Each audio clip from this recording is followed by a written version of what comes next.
It's good? Okay then. All right, please give it all up for Sosa, ladies and gentlemen.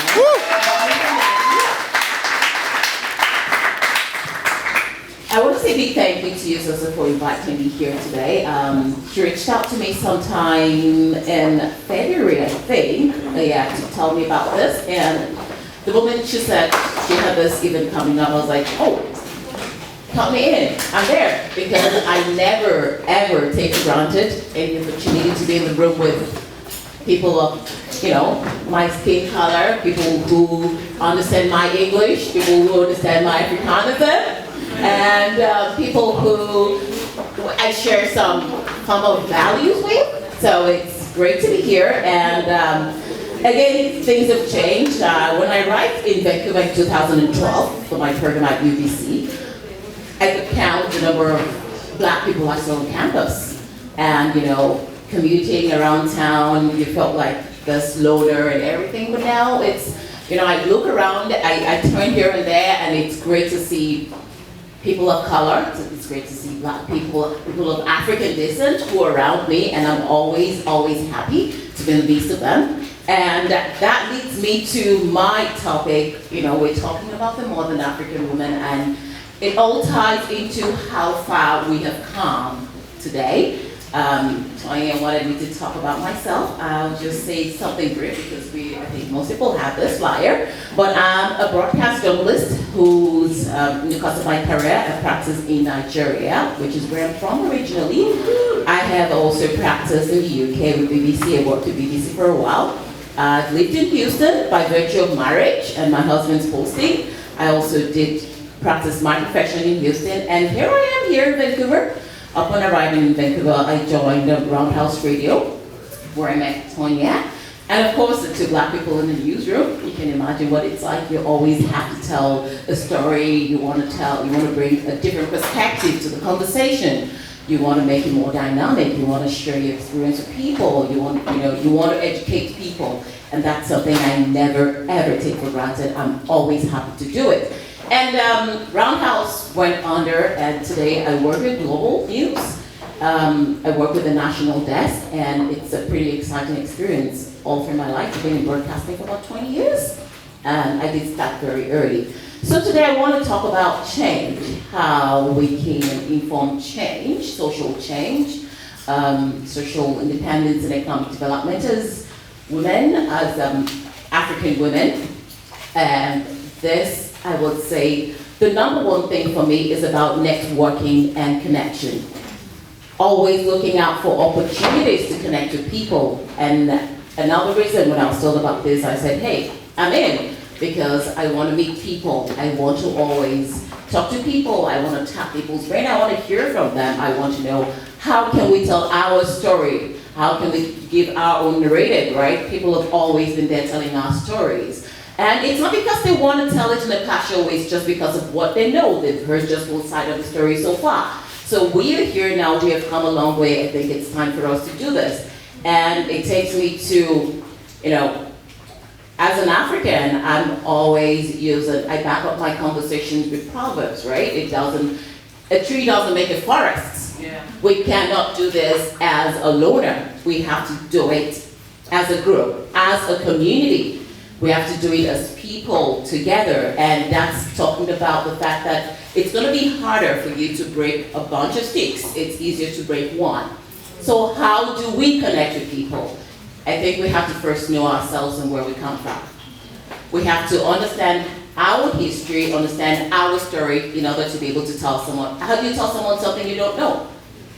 Right? So we need to know ourselves. And that, I think, is the most complex of the stages, right? Because as human beings, we have a lot of layers. You're battling with your internal self. You're not sure what you really want, who you are. Because of years of colonialism, a lot of us, mental colonialism, we're not even proud of ourselves. We don't know our story. We don't know what to say. But then, the moment we're able to cross the hurdle of knowing who we are, the change we want to effect, the story we want to tell, I think the other stages are pretty much easier. So the first thing is, how do we know ourselves? We are the first informal institution We live within our people. We know the needs of our people. We're all here because of a form of change or the other. You want to be the change, you want to effect a change. You're here for a reason. Even in this room, you could have been doing something else, sleeping, right? It's a beautiful day out there, taking a walk in the park, but you're here for a reason. So why are we here? We're here either because of the fruition of full force, our community, we want to make a change. And the good thing about us is we are people who move together in a bunch. We are always wanting to do things. So as a person from Nigeria, I can tell you whatever I do and send back home to Nigeria doesn't end just with my parents. It extends, it goes back. So it's like a whole village. You're here, you're going to make a change, but first you have to see how you make that change yourself. Understanding yourself and appreciating yourself the way you are. I'm never sorry to be an African. I work in the newsroom and I always seize the opportunity to tell the story. And I will just make this quick example. Last week I was sitting down with my executive producer and we were talking about hair. Now I have braids on, most of you know what this is. And another colleague of mine who happened to be the newscaster for that day was talking about the fact that, oh, we have to bring more people of color on the air. You know, they have this curly hair, the poofy hair, this. I'm like, so my thought about that was, you know what? We all don't have the same texture of hair. That's right. It depends on where you are from, right? The kind of hair you're referring to is the hair you probably find with people from, most prominent people from East Africa, from Ethiopia, very curly. And I am from Nigeria, that's west of Africa, and you know, West Africa, Ghanaians, our hair is a lot more, yes, kinky and poofy. And it's beautiful, and I'm proud of it. So again, as little as those things, if you do not know, then how do you tell people, how do you correct the impression of people who think Africa is just one place, like it's just a country? You need to dig into your history, you need to understand it in order to be able to effect the change that we want. For us as African women, we have come a long way. We have come a long way to take the front row in places. Professors in universities, we're politicians, members of parliament. We are important people and we are the ones who can make this change happen. After knowing yourself, you need to know your community. What is your need and what is your want? How can I help in putting out this message? How can I echo?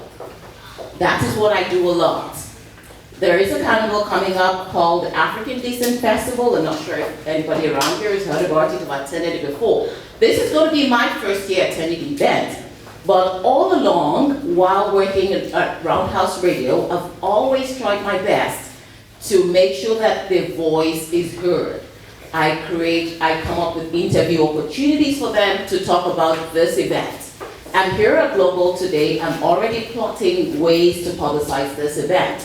To talk about, again, we are the ones who can tell our story the best, not anyone else. Then, how do we network? Because again, we can't do this as individuals. We have to do it as a community. For us to be reckoned with, we have to be recognized, we have to work as a team. Never forsake gatherings like this. You never can say who you'll meet. My kids are here, my husband is here to support me, I have my aunt here. I'm always looking for, how can I connect with people? Okay, even if that person at the moment doesn't have anything to offer you, don't throw away the contact or the opportunity or the network with them. Because you could need it sometime. It could come in handy another time. And for us to achieve those goals, we need people who are going to help us in places, people in decision-making offices, people who can help us to tell our stories. So always look for opportunities to connect to people, network, and we meet ourselves. I think we just do all of this, sell things in silos and everywhere. Oh, I'm from Nigeria. Okay, so I'm not going to that event because there are people from. No, we have to do this together. We have to be that movement. We have to be that change that we are looking forward to. And I don't know if I still have to, but I know that I have to wrap this up so that you can talk right now. But I just want to leave us with something I wrote down here. Oh my gosh, I can't believe I did all of this off the top of my head without.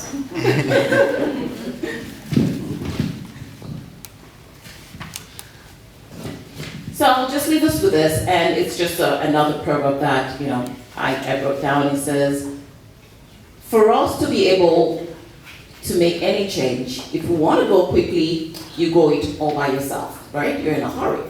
But if we want to go far, we have to go it together.